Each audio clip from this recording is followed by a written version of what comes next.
habit of moving around too much. Look at your neighbor and say, baby, get somewhere and just be still so God can talk to you.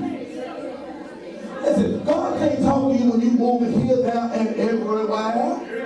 You're just like a leaf in a snowstorm. Every time it seems that you're going to hit, you back up and you're going somewhere else. Look at your neighbor and say, baby, you can't eat off of everybody's table. You're going to get the wrong dressing. You're going to get, come on, you're going to get the wrong turkey. The things look sweet until you taste them. You'll find out that need more nutmeg, need more sugar, need more cinnamon. So you go back to the place where they serving good yam. God has a way of bringing you back. Where he can feed you. So watch this. Well, God, what does it say really want to do? Well, Peter, Satan, I'd have you that he may sift you as we now. Jesus gives us, if you will, looking down, he gives us a lesson here on siftology. You would have just said siftology. Siftology. That word sift in the Greek simply means to shake, to sift in a sieve in order to separate the good grain from the shaft. Are you in here? And watch this, it's an agricultural term. When wheat is harvested, the kernel would be, watch this, would be crushed, and then the wheat would be tossed into the air to blow the shaft away. Next, they would put the grain into a square box covered with netting and turn the box upside down and start shaking it violently. Are you in here? The idea is that of the dirt and the trash or the junk that will fall out and the clean grain would remain. Are you in here? That's what Satan wants to do to some of us. He wants to crush our spirit and toss us up so far in the air that you really don't know where you do. You do know that the higher you go, the less you can breathe. You don't have no oxygen supply, no life support. Satan wants to throw you so far up there that you have a problem with breathing. And if you have a problem with breathing, talk back to me if you can. That means you lose other senses. You don't think straight. You don't see straight. You don't hear straight. Because I'm so far up there and I don't know which way to go. I don't know who I'm talking to again. But you've been struggling. You've been wrestling. You've been wondering for God to make a way. Even when you didn't think it was going to be no way. But that's when God showed up and said, baby, come on back down. It's been enough. You've had enough heartaches. You've had enough problems. You've had enough trials. You've had enough tribulations. Now you shall come forth as pure gold. So Satan wants to crush your spirit. Satan wants to crush you. He wants to cause you to be dismayed, disgruntled. He wants to discourage you. Are you in here? But watch this. Here's one of more. You expect adversity, if you will, from the adversary. Well, watch number 2. Watch, here it is. You don't have to fret about the adversity from the adversary because you are approved by the advocate. You hear what I just said? Adversity is going to come. The adversary is going to come. But you don't have to worry about it because you've already been approved by the advocate. Who's the advocate? Jesus.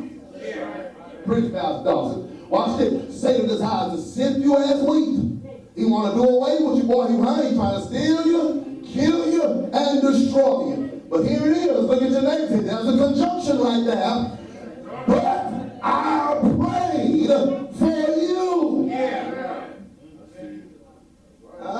You see, life looks rough, it looks tough, it looks bad, it looks dark, it looks grim. But all you have to do is make it past the butt. God always gives us a butt. But God. Lord have mercy. Watch this. But I pray. Jesus wanted Peter to know, listen, Peter, my hand is on you. So you don't have to worry about what Satan's trying to do. I pray. In other words, I interceded. Come on, y'all tell me right up now. I interceded on your behalf. Now, come on, talk that to me. It's going to get rough, but don't you go in the towel. It's going to get tough, but don't you stop filling out applications. If you're going to get a bad report, but you give the report back to the doctor and say, I see what you wrote, but I decided to read the report of the Lord, because the ultimate question of the day is, whose report will you believe? So, watch this. Jesus wanted me to know they had his hands on him.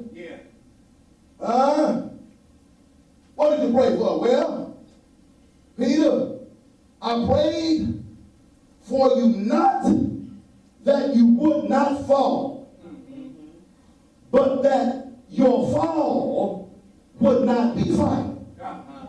I wish I could preach this thing the way I feel. You know what I just said? You're going to fall. But that does not have to be your final fall. You have to get up. Watch out, preacher. Are you in here? And so that's the word for somebody in the building right now. You falling.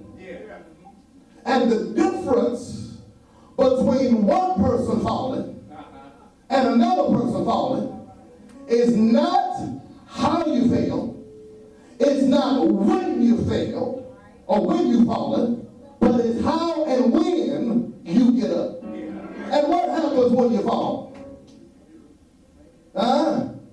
What happens when folk come by after you fall? Some folk will help you. Some folk will pick up their leg, walk right over you.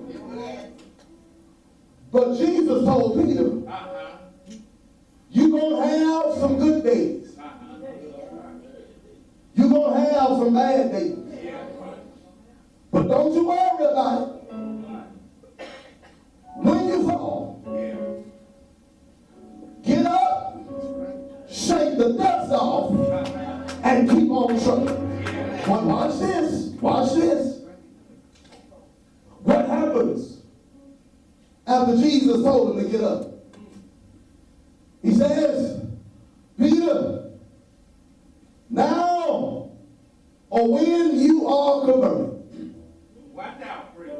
now that you've turned from your wicked ways, now it's time for you to go and strengthen the brethren. Peter, I have prayed for you. Now it's your job to pray for somebody else. Oh, y'all hear me? And so when I pray for you, and you pray for somebody else, and they pray for somebody else, y'all gonna help me right here, and they pray for somebody else, now you have a church that's filled with prayer. And whatever prayer is, God's power is right there. And so, I told this little message, I'm telling somebody in here that you need to learn not to just pray for yourself. Because oftentimes, brothers and sisters, we feel like we're the only ones going through problems. We feel like we're the only ones going through hardships. We feel like we're the only ones going through situations and circumstances. We feel like we are the only ones going through trials and tribulations. Can I get a witness in here? Can you say amen? But I wish I had 5 or 6 folk in the New Providence Baptist Church who can testify that you can pray for somebody else even while you yourself are hurting. Can I get a witness in here? Or can you say amen? Well, let's just get some practice in this morning. Just stand up on your feet and grab one somebody by the hand. Can I get a witness in here? Can you say amen? As a matter of fact, grab them by the left hand and grab them by the right hand. Yes, and do me one more favor. Just bow your head.